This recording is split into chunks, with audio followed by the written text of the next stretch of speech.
Hey guys, Joni here. I want to show you how I got a smooth finish on this dresser with just using a paintbrush and some sandpaper.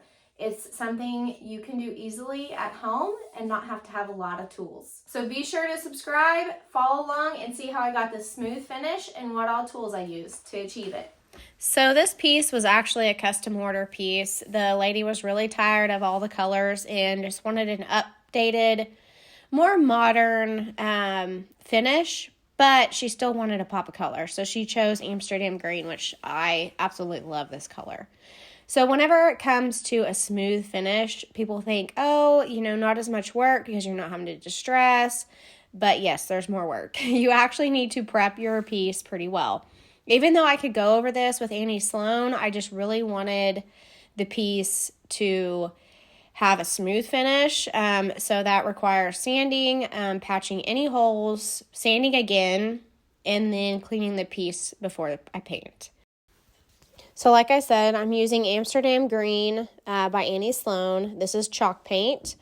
And the first coat on a smooth finish isn't necessarily about full coverage. The key is more adhering and allowing that surface to dry and cling to the existing surface, because you don't want any chipping, distressing, or anything coming back off. So you really want to allow that paint to dry. And the way you do that is adding a little bit of a thinner coat to the beginning. I don't thin it out. I just apply it thinner. So I usually go left to right, and then once I get the paint on, I will lightly feather back in the motion that I've been painting, if that makes sense. I am using Annie Sloan's large round paintbrush, and I really love it. It puts on the paint, and it gives me time to really smooth it out and work it out before it dries. If you're not familiar with chalk paint, it can adhere to almost any surface without a primer, without much prep work. Prep work being sanding, stripping your existing piece. So that's why you don't see me stripping off the existing paint, because I knew it would adhere no matter what. I just wanted to make sure that surface was very smooth before I applied my paint. So whenever I'm doing my drawers or my doors, this applies to cabinetry. I always work in the grooves first, get all the paint put on, and then I feather back on the top of the flat surface. If I need to, I'll go back in those grooves just one more time, but it just gives it a more smoother finish, and you're not fighting the paint before it's already dried. On the second coat, which this is what I'm doing right now, is the second coat, I did thin out the paint just a little bit more. I didn't add a whole lot of water, but I did thin it out. So after the second coat is dried, I go in with some fine grit sandpaper, and I just lightly scuff sand or surface sand. So all I am doing is I'm not sanding back the paint super thin.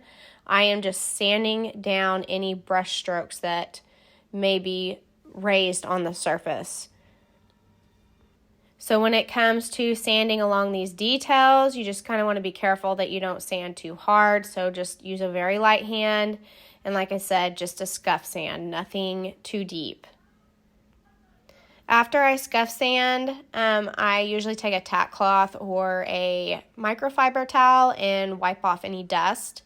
On my third coat, yes, this is the third coat. And really, you probably think it doesn't need it. But with the sanding, better safe than sorry, especially on a smooth finish. On this coat, I thinned it out, again, same as the second coat. And this time I'm applying it with my flat brush. I'm using the small flat brush on this one, but I should have reached for the large flat brush because it just was drying way before I could even get it worked out. So I was leaving a little bit more texture than I wanted to. So there's my tip. If you have a large piece like this dresser, use a larger brush, because a smaller brush just takes more time and it's harder to work out your paint to make it look more smooth. So again, I'm working in left to right motions or with the grain.